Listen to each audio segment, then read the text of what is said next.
Bonjour tout le monde. J'ai reçu dans mes commentaires, mais c'est quoi tes solutions, Denis? Bien, voici mes solutions, puis je vous demande de les partager aux différents partis politiques.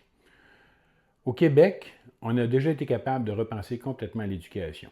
Dans les années 60, il y a eu la commission parents, puis cette commission-là, elle a été à la base de changements majeurs au Québec. La création du ministère de l'Éducation, du Conseil supérieur de l'Éducation, les cégeps et une école plus accessible pour tout le monde. Mais aujourd'hui, les enfants, ils ne vivent plus dans le même monde. On est rendu ailleurs. On est rendu à une époque où ils grandissent avec les réseaux sociaux, l'anxiété, la pression de performance, les écrans, l'intimidation, la violence verbale, parfois physique, une grande difficulté à gérer leurs propres émotions. Ils sont exposés à des féminicides. Comment on leur explique ça? Et ça, il faut en parler franchement. On ne peut pas continuer à enseigner les maths, le français, l'histoire, peu importe la matière.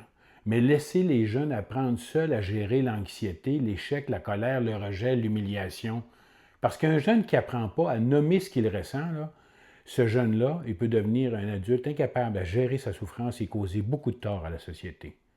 Le Québec a besoin d'une nouvelle grande commission sur l'éducation. Pas une petite réforme de plus, pas un nouveau slogan politique, une vraie réflexion nationale. C'est quoi la mission de l'école au 21e siècle? Est-ce que l'école doit seulement faire réussir des examens, des notes, ou est-ce qu'elle doit aussi former des humains capables de vivre avec eux-mêmes, avec les autres, avec leurs émotions, avec leurs conflits?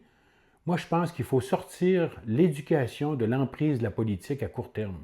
Il faut réunir des enseignants, des éducateurs, des éducatrices, des parents, des élèves, des directions, des chercheurs, des psychoéducateurs, des travailleurs sociaux, des organismes communautaires et bâtir un plan sur 10 ou 15 ans.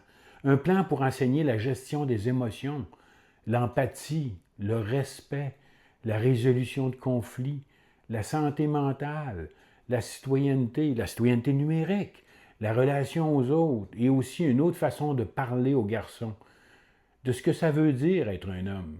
Parce qu'on ne changera pas la société seulement avec des lois et des sanctions. Il faut aussi changer ce qu'on enseigne aux enfants avant qu'il soit trop tard. Il faut diminuer l'épaisseur du curriculum et faire de la place à ce qui rejoint tout le monde. Que l'on soit le parent d'un enfant avec un haut potentiel intellectuel ou un enfant qui est en difficulté d'apprentissage, tous les parents y gagneront. Merci d'être si nombreux à réagir à mes vidéos. Puis si vous croyez, vous aussi, qu'on peut parler d'éducation autrement, abonnez-vous, mais partagez cette vidéo-là auprès des politiciens. Bonne fin de journée à tout le monde.